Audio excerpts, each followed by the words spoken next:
ജമ്മുകശ്മീരിലെ പഹൽഗാമിലുണ്ടായ ഭീകരാക്രമണത്തിൽ ഞെട്ടി രാജ്യം. ടൂറിസ്റ്റുകൾക്ക് നേരെ ഭീകരർ നടത്തിയ വെടിവയ്പിൽ 20-ലേറെ പേർ കൊല്ലപ്പെട്ടു എന്നാണ് പ്രാദേശിക മാധ്യമങ്ങൾ റിപ്പോർട്ട് ചെയ്യുന്നത്.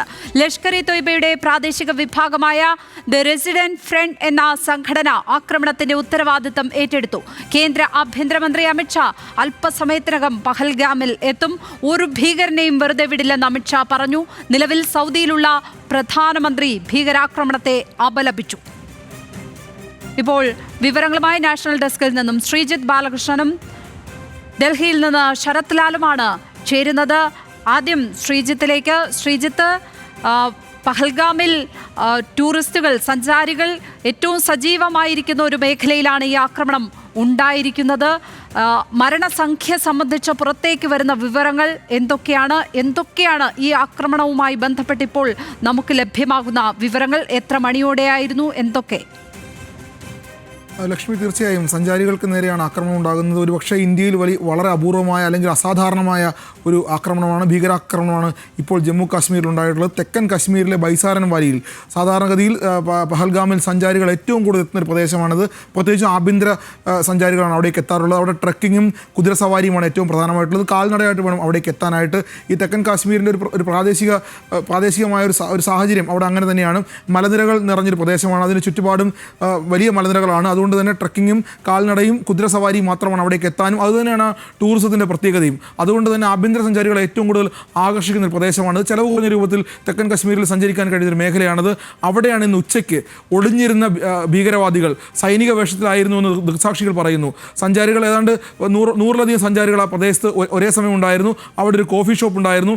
ആ ഷോപ്പിനോട് ചേർന്നുള്ള പ്രദേശത്താണ് വനമേഖലയിൽ നിന്നും ഒളിച്ചിരുന്ന തീവ്രവാദികൾ, ഭീകരവാദികൾ സൈനിക വേഷത്തിലെത്തുന്നു. അതുകൊണ്ട് തന്നെ സൈനിക വേഷത്തിലായിരുന്നത് കൊണ്ട് തന്നെ ഈ സഞ്ചാരികൾക്ക് ആർക്കും അവരെ ഭീതിപ്പെടുത്തുന്ന മറ്റൊന്നും ഉണ്ടായിരുന്നില്ല. അടുത്തെത്തിയ ശേഷമാണ് ഇവർ നിറയൊഴിക്കുന്നത്. പല റൗണ്ട് നിറയൊഴിച്ചു. ഇത് ലഷ്കർ ഇ തോയ്ബയുടെ ഒരു മുന്നണി സംവിധാനത്തിൽ പെടുന്ന ഒരു സംഘടനയാണ് ദ റെസിസ്റ്റന്റ് എന്ന് പറയുന്നത്. അവരാണ് ഇതിൽ ഈ ആക്രമണം നടത്തിയിട്ടുള്ളത് എന്നിപ്പോൾ അവർ തന്നെ ആ ഉത്തരവാദിത്വം അവർ തന്നെ ഏറ്റെടുത്തിട്ടുണ്ട്. എന്തായാലും ഏതാണ്ട് 20-ലധികം പേർ കൊല്ലപ്പെട്ടു, അല്ലെങ്കിൽ 28ഓളം പേർ കൊല്ലപ്പെട്ടു എന്നാണ് പ്രാദേശികമായി കശ്മീരിലെ മാധ്യമങ്ങൾ ഇപ്പോൾ റിപ്പോർട്ട് ചെയ്യുന്നത്. ഏതാണ്ട് 15ഓളം പേർക്ക് പരിക്കേറ്റിട്ടുണ്ട്. അതിൽ 5-ലധികം പേരുടെ നില ഗുരുതരമാണ്. അതിൽ കുട്ടികളുണ്ട്. ആ രൂപത്തിൽ സഞ്ചാരികൾ, കുട്ടികളും സ്ത്രീകളും അടങ്ങുന്ന വലിയ ആഭ്യന്തര വിനോദസഞ്ചാരികളുടെ സംഘത്തിന് നേരെയാണ് ആക്രമണം ഉണ്ടായിട്ടുള്ളത്. ഇതിൽ തമിഴ്നാട്ടിൽ നിന്നും കർണാടകയിൽ നിന്നും മഹാരാഷ്ട്രയിൽ നിന്നും രാജസ്ഥാനിൽ നിന്നുള്ള സഞ്ചാരികളാണ് ഉള്ളത്. മലയാളികളായ ഒരു സംഘം അവിടെ പോയിരുന്നു. നമ്മളോട് സംസാരിച്ചിരുന്ന ആളുകൾ പറഞ്ഞിരുന്ന അവർ തിരിച്ചു വന്നതിന് ശേഷമാണ്, അതായത് പാലക്കാട്ടിൽ നിന്ന് പോയ ആളുകൾ തിരിച്ചു വന്നതിന് ശേഷമാണ് അവിടെ ആക്രമണം ഉണ്ടാകുന്നത്. അവരൊക്കെ ഇപ്പോൾ സുരക്ഷിതരാണ് എന്നുകൂടി നമുക്ക് പറയാൻ കഴിയും. എന്തായാലും ഇന്ന് ഉച്ചയോടുകൂടി വലിയ ആക്രമണം ഉണ്ടാകുന്നു. സഞ്ചാരികൾക്ക് നേരെ വെടിവെപ്പ് ഉണ്ടാകുന്നു. നേർക്ക് നേരെയാണ് വെടിവെക്കുന്നത്. അവരെ തൊട്ട് മുന്നിലെത്തിയ ശേഷമാണ് വെടിവെക്കുന്നത്. കാരണം സൈനിക വേഷത്തിൽ എത്തിയത് കൊണ്ട് തന്നെ ഇത് ആർക്കും മനസ്സിലാക്കാൻ കഴിഞ്ഞിരുന്നില്ല. നേർക്ക് നേർ വെടിവെക്കുന്നു. ആ വെടിവെപ്പിൽ കൊല്ലപ്പെടുന്നു. പക്ഷേ ആദ്യം ഇത് സ്ഥിരീകരിക്കാൻ സർക്കാരിന് കഴിഞ്ഞിരുന്നില്ല. കാരണം ഈ സഞ്ചാരികളെ മുഴുവൻ കാൽനടയായിട്ടോ അല്ലെങ്കിൽ തോളിലേറ്റിയോ വേണം ഈ അപകടത്തിൽപ്പെട്ടവരെ, വെടിയേറ്റവരെ താഴേക്ക് എത്തിക്കാനായിട്ട്. അതുകൊണ്ട് പക്ഷേ അവിടെ രക്ഷാപ്രവർത്തനം നടത്തിയത് ഹെലികോപ്റ്റർ വഴിയാണ്. ഹെലികോപ്റ്ററിലാണ് ഈ വെടിയേറ്റവരെ മുഴുവൻ താഴെ എത്തിച്ചത്. അതിനുശേഷം രക്ഷാപ്രവർത്തനം നടത്താൻ പ്രാദേശികമായി പോലീസിന് കഴിഞ്ഞത്. അതിനുശേഷമാണ് അവിടേക്ക് സൈന്യം എത്തുന്നത്. എന്തായാലും ഈ വാർത്ത രാജ്യം അറിയുമ്പോഴേക്കും വൈകുന്നേരമായിരുന്നു. അപ്പോഴേക്കും സൈന്യത്തോട് അങ്ങോട്ട് എത്താൻ, കശ്മീരിൽ നിന്നുള്ള സൈന്യത്തോട്, ബേസ് ക്യാമ്പിൽ നിന്നുള്ള സൈന്യത്തോട് അവിടേക്ക് എത്താൻ പറഞ്ഞിരുന്നു. ഇപ്പോൾ സൈന്യത്തിൻ്റെ നിയന്ത്രണത്തിലാണ് പ്രദേശം. ഇതറിഞ്ഞ് രാജ്യത്തെ ഞെട്ടിച്ച ഈ സംഭവത്തിൽ പ്രധാനമന്ത്രി ഇപ്പോൾ സൗദിയിലാണ്. അദ്ദേഹം നേരിട്ട് ഈ വിഷയത്തിൽ ഇടപെടുകയായിരുന്നു. അദ്ദേഹം കേന്ദ്ര ആഭ്യന്തരമന്ത്രിയോട്, അമിത്ഷായോട് നേരിട്ട് പഹൽഗാമിലേക്കും ഈ ബൈസാരൻ വാലിയിലേക്കും പോകാനാണ് ആവശ്യപ്പെട്ടുള്ളത്. ഈ ബൈസാരൻ വാലിയിൽ എത്തുക എന്നുള്ള വലിയ ദുഷ്കരമായ കാര്യമാണ്. അതുകൊണ്ട് അദ്ദേഹത്തിൻ്റെ സുരക്ഷാ സൗകര്യങ്ങൾ എങ്ങനെയായിരിക്കുമെന്ന് ഇപ്പോൾ പറയാൻ കഴിയില്ല. എന്നാലും അമിത്ഷാ നേരിട്ട് അവിടേക്ക് എത്തും. കാരണം രാജ്യം കണ്ട ഏറ്റവും വലിയ ഭീകരാക്രമണങ്ങളിൽ ഒന്നായി മാറിക്കൊണ്ടിരിക്കുകയാണ്. സഞ്ചാരികൾക്ക് നേരെ, ടൂറിസ്റ്റുകൾക്ക് നേരെ ഇന്ത്യയിൽ ഒരു ആക്രമണം ഉണ്ടാകുന്നത് അപൂർവമാണ്, അസാധാരണമാണ്. അതുകൊണ്ട് തന്നെ രാജ്യസുരക്ഷയെ ബാധിക്കുന്ന വലിയ ഭീതിജനകമായ ഒരു ആക്രമണത്തെയാണ് രാജ്യം ഇപ്പോൾ നേരിട്ടുകൊണ്ടിരിക്കുന്നത്. എന്തായാലും 4ഓളം തീവ്രവാദികളാണ്, അല്ലെങ്കിൽ 4ഓളം ഭീകരവാദികളാണ് നുഴഞ്ഞു കയറി സൈനിക വേഷത്തിലെത്തി ആക്രമണം നടത്തിയതെന്നാണ് ഇപ്പോൾ ദൃക്സാക്ഷികളിൽ നിന്ന്, അതായത് ഈ അപകടത്തിൽപ്പെട്ടവരിൽ നിന്നും അവരെ ഉദ്ധരിച്ചുകൊണ്ട് കശ്മീരിലെ പ്രാദേശിക മാധ്യമങ്ങൾ പറയുന്നത്. ഈ 4 പേരെയും കണ്ടെത്താനുള്ള ശ്രമം ഇപ്പോൾ സൈന്യം ആരംഭിച്ചിട്ടുണ്ട്. വ്യാപകമായ തെരച്ചിലാണ് ഇപ്പോൾ പ്രദേശത്ത് നടന്നുകൊണ്ടിരിക്കുന്നത്. എന്തായാലും രാജ്യത്തിനടുക്കിയ ആക്രമണത്തിൽ ആദ്യഘട്ടത്തിൽ ഒരാൾ കൊല്ലപ്പെട്ടു എന്നൊരു വിവരമാണ് നമ്മൾക്കും ലഭ്യമായിരുന്നത്. അതുകൊണ്ട് തന്നെ സാധാരണഗതിയിൽ കത്തുവ മേഖലയിലെല്ലാം ഇപ്പോൾ കഴിഞ്ഞ കുറേ ദിവസങ്ങളായി ഭീകരവാദികൾ നുഴഞ്ഞു കയറുന്നുണ്ട്.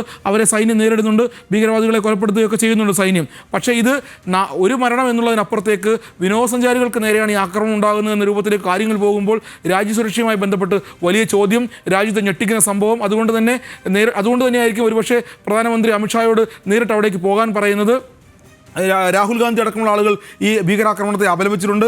ഒരുപക്ഷെ ലോകരാജ്യങ്ങൾക്ക് പോലും ഞെട്ടിയൊരു സംഭവമായിരിക്കും. ഇന്ത്യക്കകത്തേക്ക് കത്തു അടക്കമുള്ള അല്ലെങ്കിൽ വടക്കൻ കാശ്മീർ മേഖലയിൽ സാധാരണഗതിയിൽ നുഴഞ്ഞുകയറ്റക്കാരും ഭീകരവാദികളുമൊക്കെ സേനയുമായും സൈന്യവുമായും പോലീസുമായും ഒക്കെ ഏറ്റുമുട്ടുന്നത് പതിവുള്ള കാര്യമാണ്. അതിനെ സൈന്യം വളരെ വിദഗ്ധമായി നേരിടാറുമുണ്ട്. ഈ കഴിഞ്ഞ കുറേ കാലങ്ങളായി സൈന്യം വളരെ വിദഗ്ധമായി നേരിടുകയും തീവ്രവാദികളെ കൊലപ്പെടുത്തുന്ന വാർത്തകളൊക്കെ സാധാരണഗതി വരാറുമുണ്ട്. പക്ഷേ ഇത് രാജ്യത്തിൻ്റെ അകത്തേക്ക് വടക്കൻ കാശ്മീരിൽ നിന്നും താഴെ തെക്കൻ കാശ്മീരിലേക്ക് ബൈസാരൻ വാലിയിലേക്ക് പഹൽഗാമിലേക്ക് വരുമ്പോൾ, അത് ഭീകരവാദികൾ നുഴഞ്ഞു കയറുമ്പോൾ, അതും സൈനിക വേഷത്തിൽ നുഴഞ്ഞു കയറുമ്പോൾ അത് സുരക്ഷയെ ചോദ്യം ചെയ്യുന്നുണ്ട്.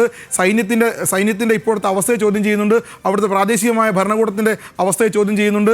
പോലീസ് സംവിധാനത്തെയൊക്കെ ചോദ്യം ചെയ്യുന്ന രൂപത്തിലേക്കാണ് കാര്യങ്ങൾ പോകുന്നത്. എന്തായാലും 5ഓളം സംസ്ഥാനങ്ങളിൽ നിന്നുള്ള 100-ലധികം സഞ്ചാരികൾ അവിടെ ഉണ്ടായിരുന്നു. പ്രാദേശികമായ വലിയ രൂപത്തിൽ സഞ്ചാരികൾ എത്തുന്ന പ്രദേശമാണ് ഈ ബൈസാരൻ വാലിയും ആ കുന്നും മലമേഖലയും.